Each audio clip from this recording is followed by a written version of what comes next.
আমি আজকে আপনাদেরকে ট্রান্সফর্মার কানেকশন দেখাবো বিভিন্ন রকমভাবে। এখানে ট্রান্সফর্মার আছে তিনটা ছোট ছোট ট্রান্সফর্মার, কিন্তু এই ট্রান্সফর্মার আমরা 3 ফেজে কানেকশন করতে পারি। এগুলো আসলে নতুন, আমি আগে বেই করি। তিনটা ট্রান্সফর্মার নিয়েছি।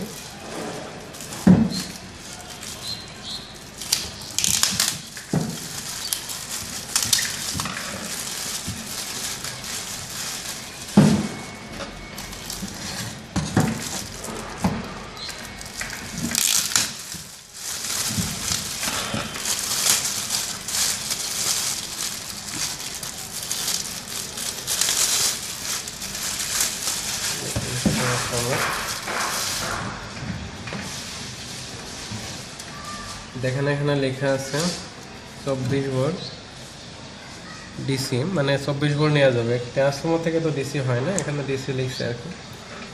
AC 220 volt, AC 240 volt, 6 ampere. এখন আমরা একটা ট্রান্সফর্মারের সাইডগুলো দেখি। এদিকে 3টা তার আছে, প্রত্যেকটা একই রকম, এবং এদিকে 2টি তার আছে। নর্মালি এটা হলো হাই সাইড, এটা হলো লো সাইড। এই সাইডে চিকন তারের অনেকগুলো প্যাচ আছে, রেজিস্ট্যান্স বেশি। এদিকে মোটা তারের প্যাচ আছে, এদিকে রেজিস্ট্যান্স কম, এবং একটা ট্যাপ বের করা, ট্যাপ মিডিলে একটা ট্যাপ বের করা। তো তার মানে এদিকে এই দুটোতে যখন ভোল্টেজ ধরবো তখন এই দুটোতে 24 ভোল্ট হবে, আর এটা ধরলে 12 করে হবে। এখন আমরা এটা তো অনুমান অনুযায়ী বললাম, এটাকে আমরা কীভাবে টেস্ট করতে পারি? এটাকে আমরা মিটারের সাহায্যে টেস্ট করতে পারি। এই জন্য ফার্স্টে আমি এখানে টার্মিনালগুলো বের করি।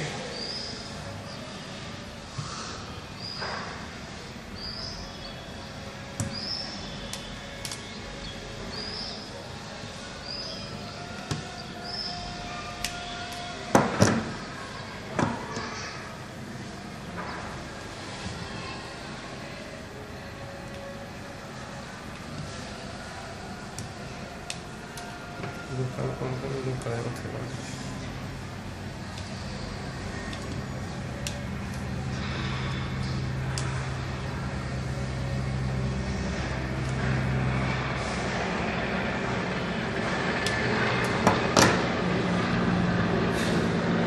আমি এই জন্য এবং এটা নিলাম। এটা রেজিস্টার অপশানে আছে, তো রেজিস্ট্যান্স মাপি। যেহেতু বললাম এই সাইডে চিকন তার থাকার কথা, যে সাইডে হাই সাইড এই সাইডে রেজিস্ট্যান্স বেশি হয়। তো দেখেন এখানে 67 ওহম রেজিস্ট্যান্স আছে, তাহলে এই সাইডে যদি লো সাইড হয় তাহলে অবশ্যই রেজিস্ট্যান্স এই সাইডে কম হবে। দেখেন এখানে আছে হলো 18 ওহম, এবং এটা যেহেতু মিডিলের ট্যাপ তাহলে এখানে আরও কম হবে। হ্যাঁ, 8 ওহম, 8.5 ওহম। তার মানে আমরা ঠিক বলছি। তাহলে আমরা রেজিস্ট্যান্স চেক করে এইভাবে বলতে পারি যে কোন সাইডে আমাদের হলো হাই সাইড এবং কোন সাইড লো সাইড। এখন হলো যেহেতু এটা step down transformer, step up আমরা ব্যবহার করতে পারি। যদি এইদিকে আমরা 24 ভোল্ট দিই তাহলে এইদিকে আমরা 220 ভোল্ট পাবো। তো আমি এটাকে আগে করি যে আমরা এই সাইডে 220 ভোল্ট দিই, দেওয়ার পরে আমরা এদিকে কত ভোল্ট পাই। এটা লিখছে 24, আসলে 24 হয় কি না সেটা আমরা একটু টেস্ট করে দেখি। এটা তো এখানে লিখছে অবশ্য ডিসি তো নাই, কারণ ডিসি করতে গেলে তো জানেন রেকটিফায়ার দিয়ে ডিসি করতে হবে। এটা তো ট্রান্সফর্মার তো এসিতে কাজ করে, ট্রান্সফর্মার কখনোই ডিসিতে কাজ করে না। ট্রান্সফর্মার থেকে ভোল্টেজ কম বেশি করা যায় সেটা।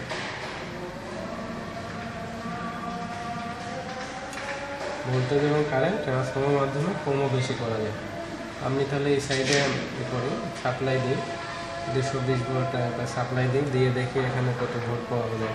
এই জন্য ভোল্টমিটারটাকে এসি ভোল্টে রাখি। আমি 200-তে রাখলাম, কারণ এদিকে তো আমরা কম ভোল্ট পাবো।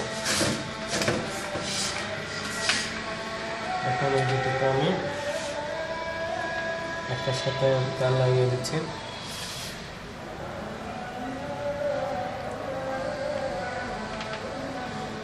দুটোই লাগিয়ে দিই।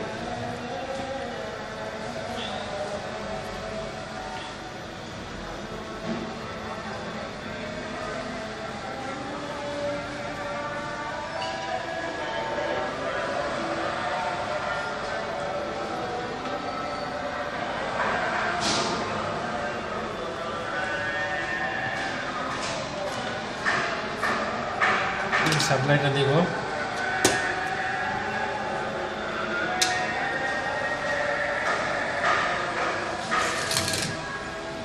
এটা আসলে ঠিক নাই, বুঝছেন, অনেক বেশি ভোল্ট দেখায়, 53 ভোল্ট দেখায় এবং ট্রান্সফরমারটা একটু শব্দও করে। যাই হোক, আমি তাহলে এই দুটোর মধ্যে কত পাওয়া যায় সেটা দেখি। হয়তো এই দুটো 24 পাওয়া যেতে পারে।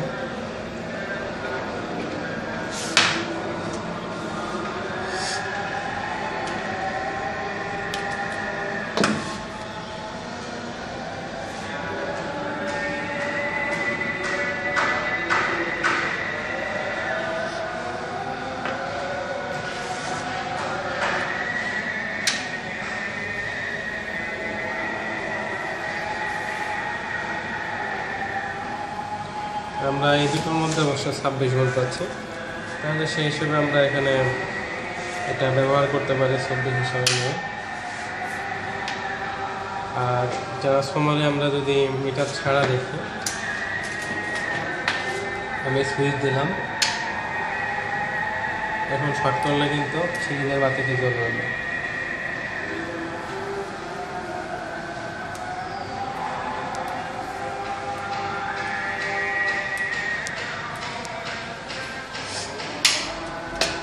আমরা এখন এই ট্রান্সফর্মারগুলো 3টা ট্রান্সফর্মারে চেক করার পরে আমি এটার সাহায্যে 3 ফেজ লাইন দিয়ে মোটর চালাতে চাই। তো আমরা 3টা ট্রান্সফর্মারে চেক করার পরে এটা কীভাবে 3 ফেজে লাগাতে হয় সেটা আগে শিখি। যদিও এটা সিঙ্গেল ফেজ ট্রান্সফর্মার, এগুলোকে আমরা 3 ফেজ ব্যবহার করতে পারবো এবং ট্রান্সফর্মার 3 ফেজ ট্রান্সফর্মারে এটা কানেক্ট করতে পারবো।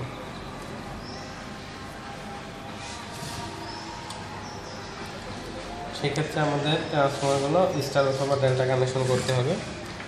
যেহেতু এটা সিঙ্গেল ফেজ, সেহেতু এটা স্টার করাই ভালো হবে, কারণ কোয়েলগুলো ডেল্টা করার মতো উপযুক্ত নয়।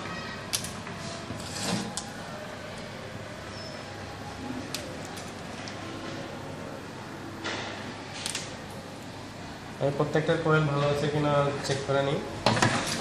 চেক করে আমরা কীভাবে এটা 3 ফেজে ব্যবহার করবো সেটা আমি দেখাচ্ছি আপনাদেরকে। আমি জন্য এটা আবার রেজিস্ট্যান্স করে নিলাম।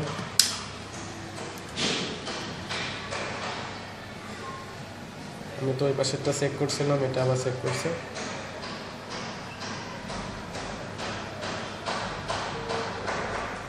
আমার রেজিস্ট্যান্সটা অনেক একই মানের হলেও কম বেশি দেখে, মোটামুটি ঠিক আছে।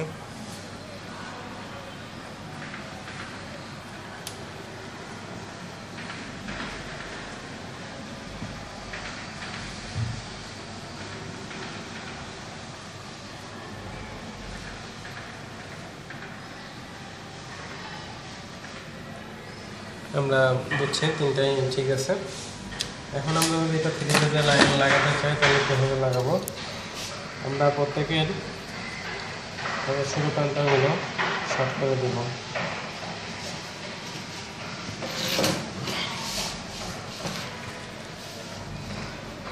এখানে এরা একটা নাম্বারিং করছে এবং সবগুলোকে এরা এই যে ধরে রাখছেন। তো আমরা এগুলোকে শুরু ধরে নিলাম,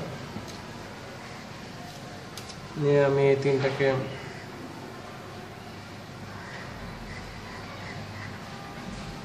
শর্ট করে দিব, অথবা অপর 3টাকেও শর্ট করতে পারি। এই 3টাকে অথবা এই 3টাকে আমি শেষ পাশের 3টাকেই শর্ট করে দিই।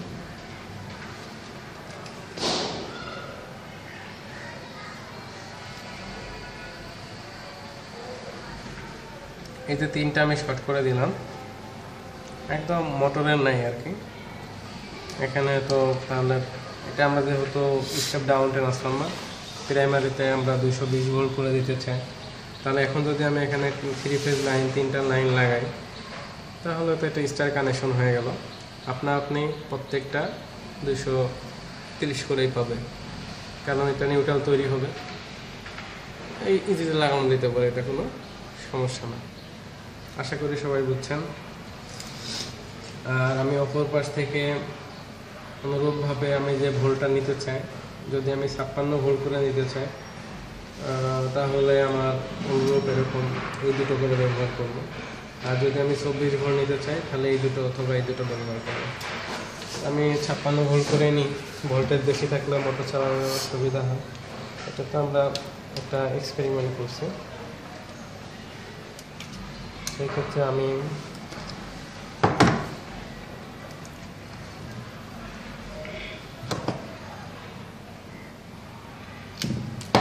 তাহলে এই 3টাকে আমরা শর্ট করতে পারি, করে আমরা এভাবে এটাকে 3 ফেজে আমরা লাগাইতে পারি। আমি 3 ফেজে এটা লাগাবো, শর্ট করি। প্রত্যেকের এখানে আমরা শুরু অথবা শেষ শর্ট করতে পারি, যেহেতু এদিকে শেষ শর্ট করছিলাম, এদিকেও শেষটাই শর্ট করি।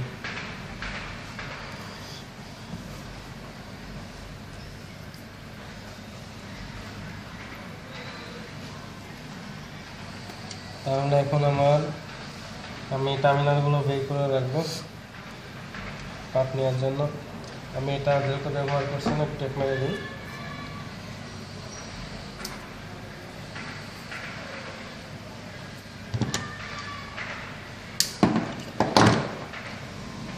এখন আমি প্রত্যেকের শুরু প্রান্তগুলো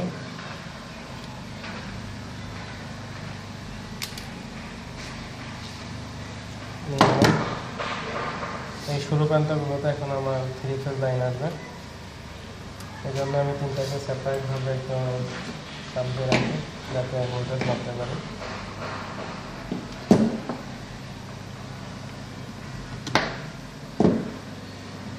আমি এখানে দিয়েই সাপোর্ট দিচ্ছি, এটা আমি শর্ট করে দিচ্ছি। এখানে আমি এটা আবার চাপ দিয়ে রাখলাম। এখন আমি 3 ফেজ লাইন এখানে সাপ্লাই দিব। এই পাশে 3টা ফেজ আমি সাপ্লাই দিব। এই জন্য আমি 3টা ফেজ নিই।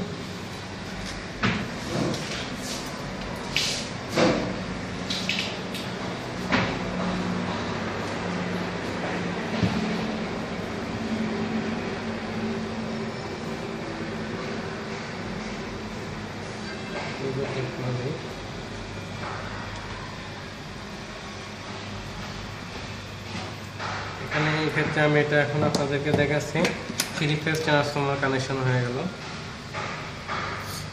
অবশ্য 3 ফেজ ট্রান্সফর্মার বড় হবে এর থেকে, কারণ যে লোডটা ব্যবহার করা হবে তার এম্পিয়ার বেশি হবে, কিন্তু একই রকম, একদমই সেম।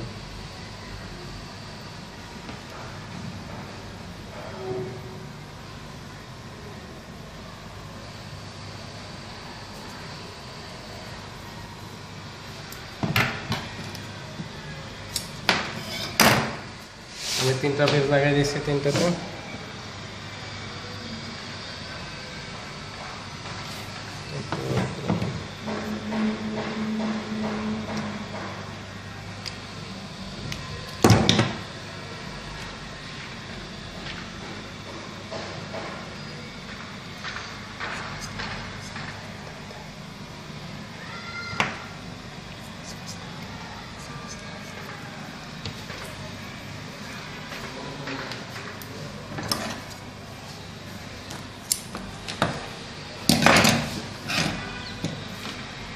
আশা করি সবাই বুঝছেন। এখন আমি এটা ভোল্টেজ মাপবো অবশ্য লাইন দেওয়ার পরে। আমি এই জন্য এটাকে ভোল্ট অপশানে রাখি। এটা অবশ্যই এসি ভোল্ট, কিন্তু ভোল্টেজটা কম আসবে।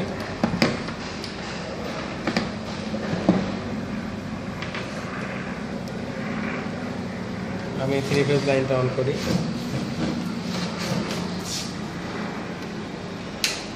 লাইনটা অন করছি, ট্রান্সফর্মারগুলো একটু শব্দ করছে, বুঝছেন মনে হয়। আমি দুটোতে লাগাই এই পাশে।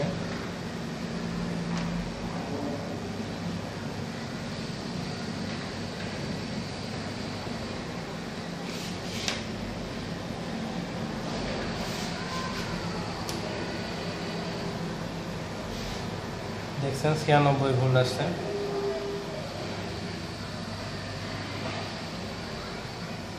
আশা করি সবাই বুঝছেন।